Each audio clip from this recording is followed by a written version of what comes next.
Remote. All right, thanks for joining. Today is August 28th, 2024, and this is the Fulfillment Architecture Review Meeting. This is session one, and the first one that I've been to in a few weeks now. So excited to get back to it. Today we have a couple topics from Bishwa and Vitaly. So maybe we'll kick it to Bishwa first, and then if we have time, we'll go over to Vitaly. Thanks, Tyler. Yeah. So I will just share my screen for this one. So yeah, just wanted to give an overview of what we had been doing for the sales architecture, architecture, compatibility with CustomerDot, so fulfillment. So, in the past few milestones, what we did is we kind of migrated all our internal endpoints to start using JWT authentication instead of the admin PAT or personal access token. The reason why is because in sales, the admin PAT or the personal access token would only be valid for that certain cells. So if we have multiple cells, we should either keep a track of record of all these different cells and the admin PAT related to it, or we need to find a better way for the authentication. And that's the reason we moved to JWT based authentication. So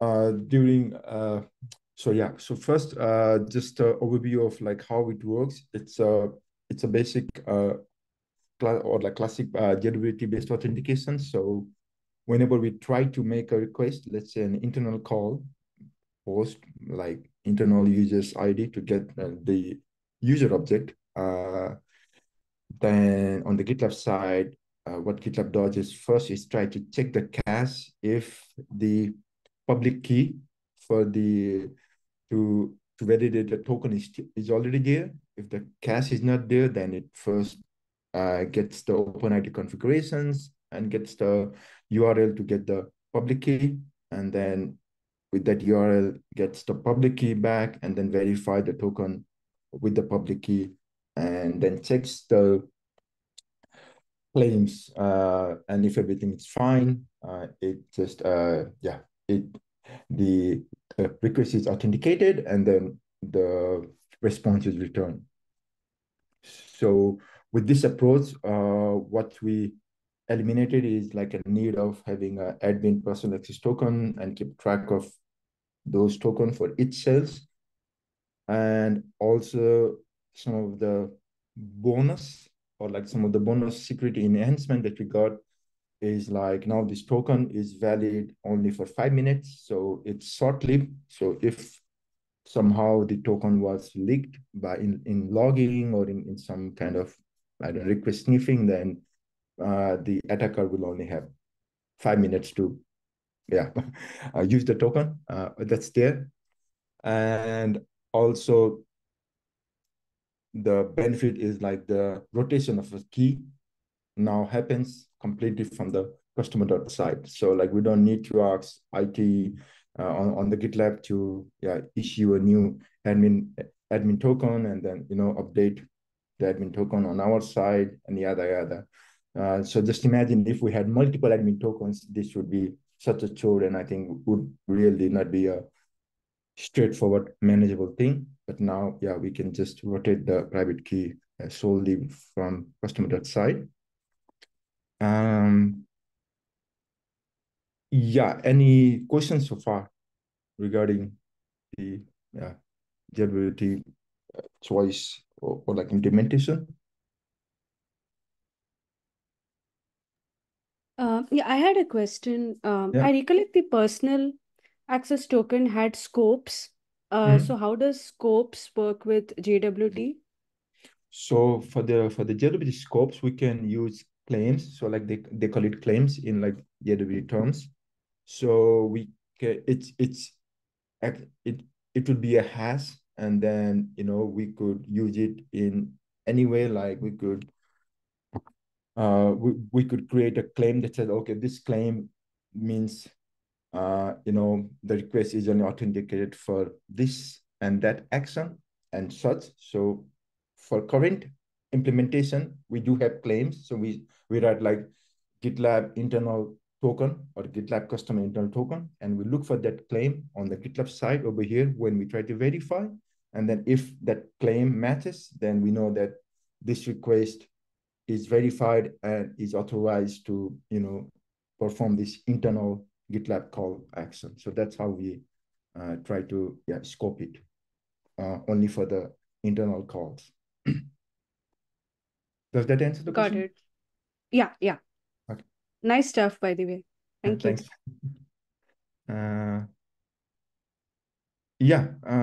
So just a bit of background also, like there were some discussion going on, like should we use JWT or should we use, let's say, shared token, but then a shared token would be something similar to admin personal access token, but then it will be a constant that we would have generated and probably saved in a database, let's say in application settings. But then this would have been like replicated across all the cells. So it will be one more attribute in this application settings table in the GitLab side. So yeah, we just thought like JWT would be a much more better option, and then the shared secret token. And yeah, also it gives us also the ability to extend it. So for instance, in future, if there is another service, internal service that we'd like to have this internal calls or have some form of authentication, we can use the claims, like create a new claim that we decide is for this new service, and then the same mechanism can be used with minimum extension or like minimum refactoring. For security reasons, of course, we will rotate the private key once a year. There is a separate documentation for that, but the drill would be like we'll have two keys for a time being when the key will be rotated, and then once the GitLab will have both the, maybe I'm going more into details here.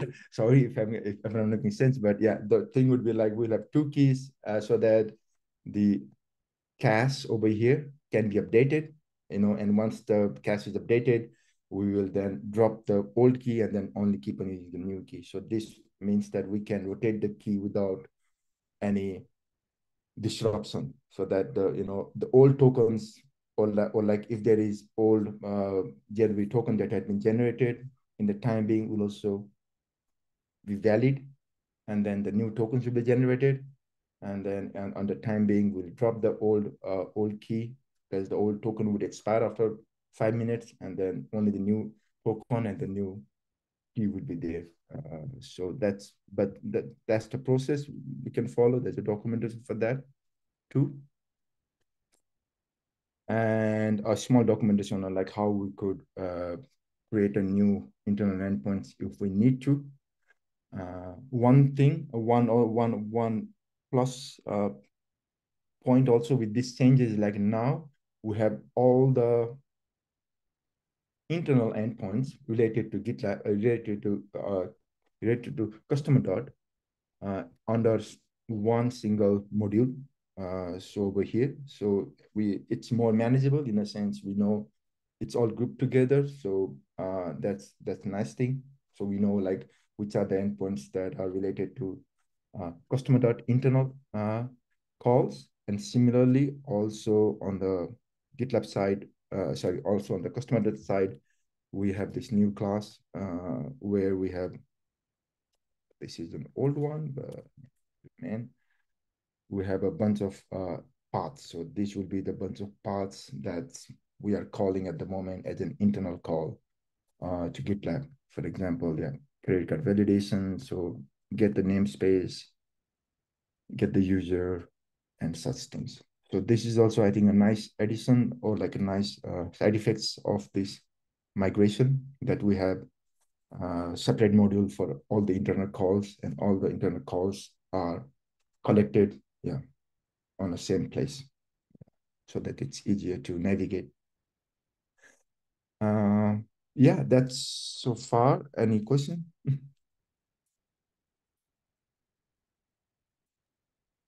Yeah, I have a couple. So it looks like, yeah, everything at this point has been migrated. I see that, there's a link to the Epic where we like worked on Hmm? rolling this out. Yeah. So given that's all migrated, is there are there any API endpoints that still use the admin token, the old admin token? There's only one, and that's GitLab Alive. So if we go Oh, to, okay, the health check. yeah, health check, yeah.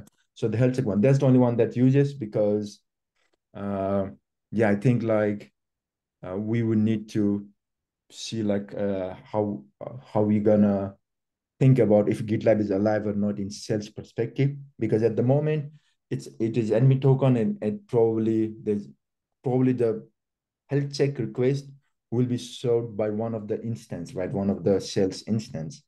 And does that mean it's okay? The GitLab is alive, and then we make, because there could be multiple cell instance, and in theory, like the request could be served by cell one, and we know, like, hey, it's alive. But when we do the consecutive request to, let's say, update a namespace, the namespace could belong to cell two and not cell one. So I think it's a general problem, or like general, yeah, thing to solve regarding, hey, is GitLab.com alive or not? Yeah, so we haven't touched that at the moment, because we feel like, at least for sales 1.0, the purchase related activities will only happen in the old cell, not in the new cell. The new cell will just be a test cells with internal teams getting migrated. So still any new purchase or any new trials will only happen on old cell. And since the fallback check is always in the old cell, this should work. But yeah, I think if we want to be more accurate, then I think we need to find a, or like a better way, or like, yeah, talk with also the main sales team, to like how they would like to solve this thing of, is GitLab.com alive or Yeah, not. that's an interesting question. Is there a reason why that's not public? The which one? The health check. I have no idea of that. Like, I think there is a way to like put your IP in somewhere in the settings, and I think like then you can call this endpoint to check. But by public you mean like just being able to like a normal check, right? Like we could do in any other website. Yeah, I'm not sure if it's public or not at the moment. But I remember like we need to have an IP address kind of saved in the admin settings, so that we can make this call, and only a request from those IP can make this thing alive. But let me check it out. It's customer.dot, right? So it's in the GitLab client, client, app.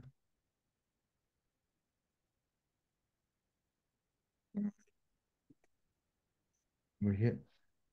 So at the moment, this is the one API version, and yeah, I think you cannot just call it without token or something like that. But yeah, but that's one thing, and another thing is like to be more, if you want to be more like specific about, hey, is GitLab.com alive, so that I can make requests to this particular cell instance. Like, I think that's more internal thing that probably as a consumer we don't need to know.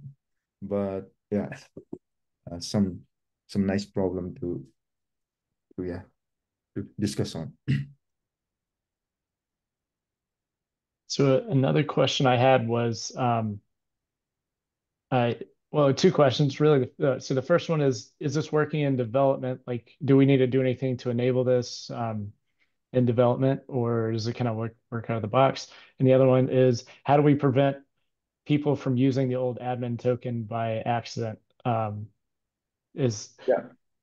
Yeah. So thanks. So first, yeah, it works out of box at the moment. Like it was behind the feature flag, which has been enabled everywhere. Authentication, I think over here. So yeah, here, like if this feature flag is enabled, we are using JWT token, and it's already enabled in like development staging and production everywhere. So at the moment, we are using the JWT for all these calls. Does it make sense? Does it answer for first question? Yeah, that's perfect. Thanks. So for the second one, that's an interesting question. What we have done so far is we started with, you know, cheap way. So yeah, we just have these things over here at the moment, like, MR acceptance checklist saying like, hey, internal request to GitLab should follow the guideline and please try to check it over there, which leads to this documentation over here. And we do have a issue on iteration 2 to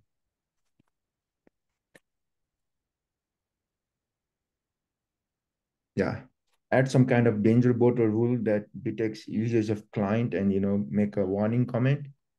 No, we didn't had had an experience, like we didn't have knowledge of this danger bot yet, so we just pushed it to iteration 2, but we have that issue over there and we will probably work on it. Yeah, maybe ask support from platform too. Cool. That makes sense. I didn't know if there was a way we would turn off the admin token authentication on like the GitLab side just to prevent it, but like there might be reasons for Yeah, keeping that in. we haven't yet done that. And one of the reasons is we cannot just deprecate it, right? Because yeah, because maybe old for example, Jew might be using it. So we do have an issue to deprecate the old endpoints in, let's say, 17 point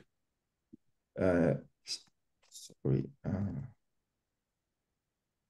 in like 18.0, so that we give them ample time. So first we have already update the internal endpoint documentation saying like these endpoints are deprecated, right?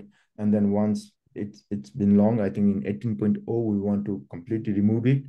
Also, it gives time to, it gives time. We have an issue over here. It gives time to Jihu or any other clients to, if they are using it. I mean, they should not be using it because it's internal endpoint, but if they're using it, they can stop using it. And also with Mechanizer, right? I know we have an Epic to migration Mechanizer to like admin panel for platform, but the Mechanizer at the moment is still using admin token. And it will be your chore to have them implement this JWT2 instead.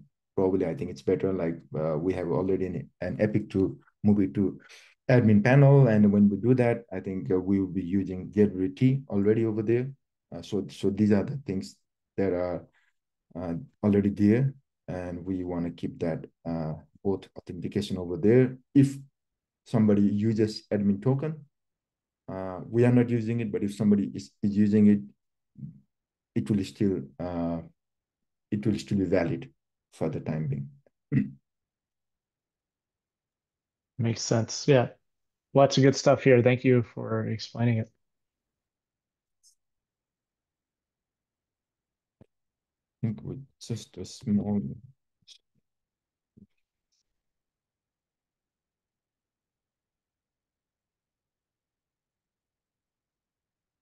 I think we have it over here. Settings.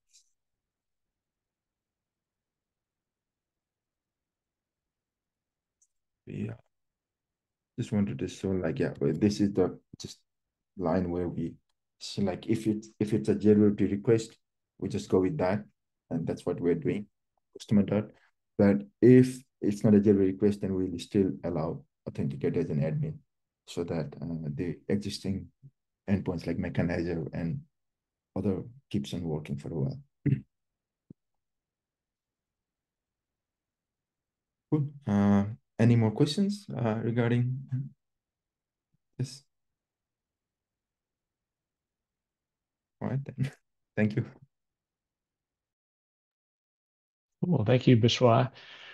We do have 7 minutes. I don't know, Vitaly, if you think that's enough time to get into your topic about bounded context, but yeah, I'll leave it up to you. Do you want to dive into it for a little bit?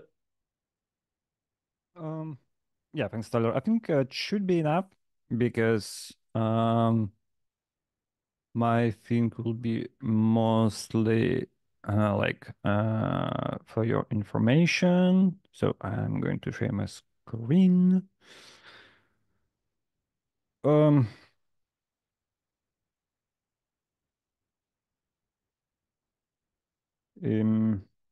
oh yeah, found it.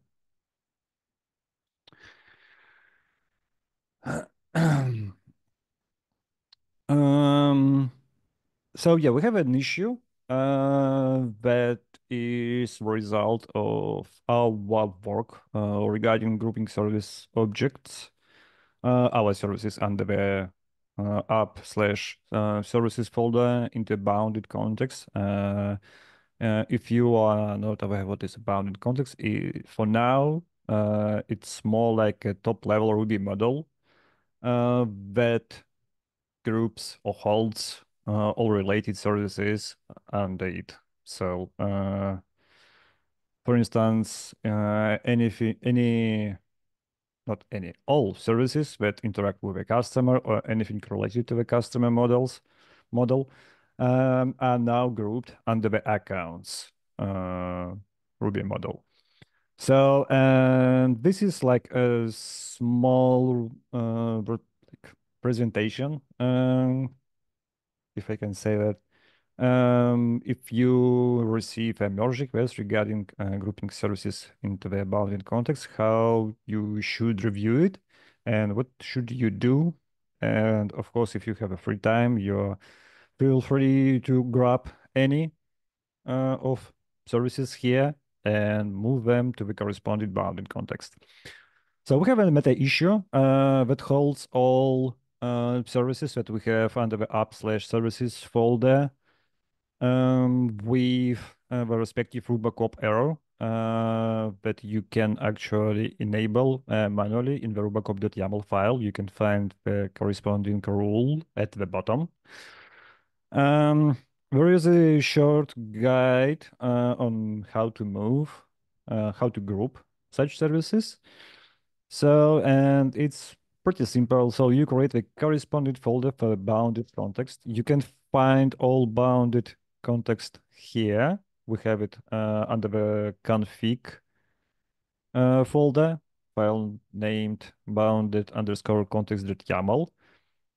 Here you have a top key level domains, and here you have we have all bounded context accounts, bidding, catalog, compliance, utilization, provisions.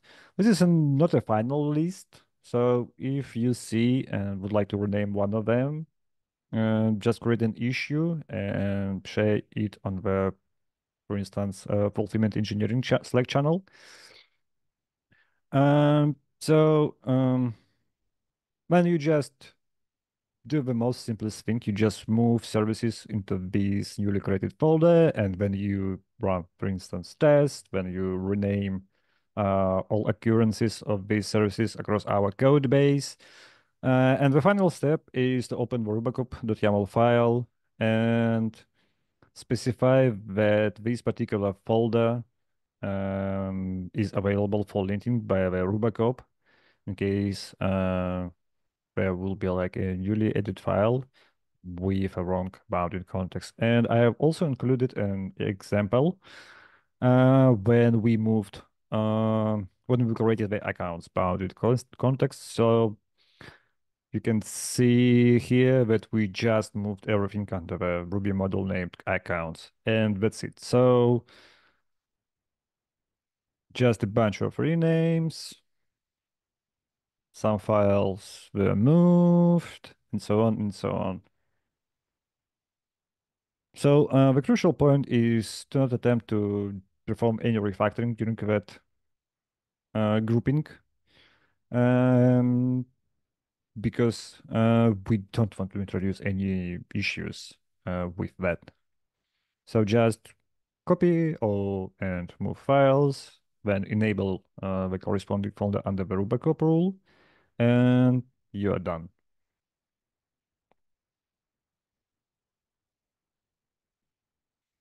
That's basically it.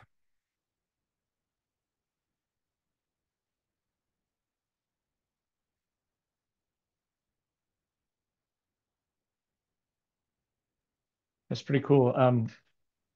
I like how you laid it out with the how-tos, so it's pretty easy to follow.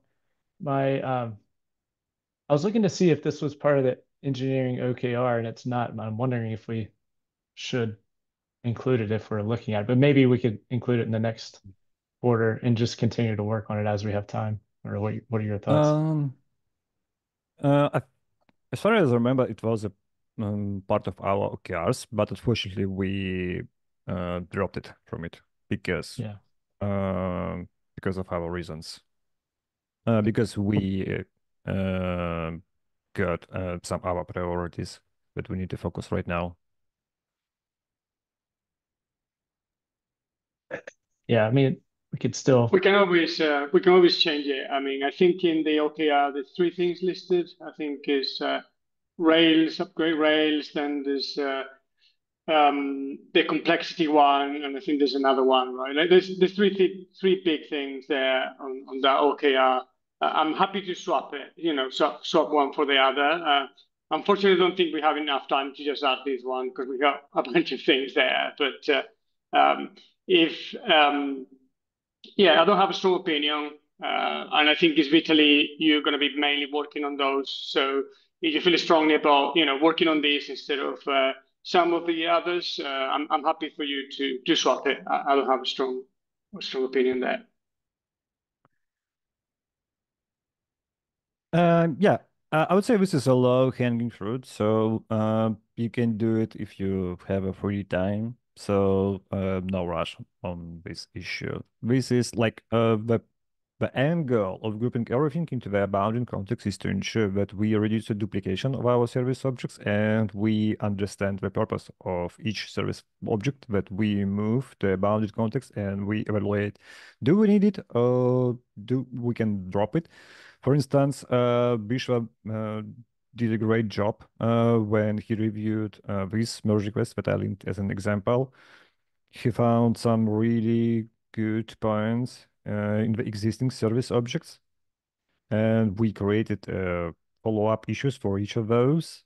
That's a great thing to evaluate our code base and see if we can land some improvements or bug fixes. Like, for instance, regarding the reducing the duplication, um, we have that service object that actually can be treated as a legacy service object. And it's called surprisingly base underscore service, which actually accidentally was used in like 3 or 4 unrelated services, like one for the Salesforce, another one for the customers, and the third one, I believe, for subscriptions and so on. And it contains many like unrelated things like preview mode, account sold to, Salesforce, Salesforce again, and so on. Because it was declared on the top level, of course, it's like really easy to mistype and use this service in your service object, and then suddenly some side effects could occur. So one of the goals of a bounded context is to reduce and eliminate such things.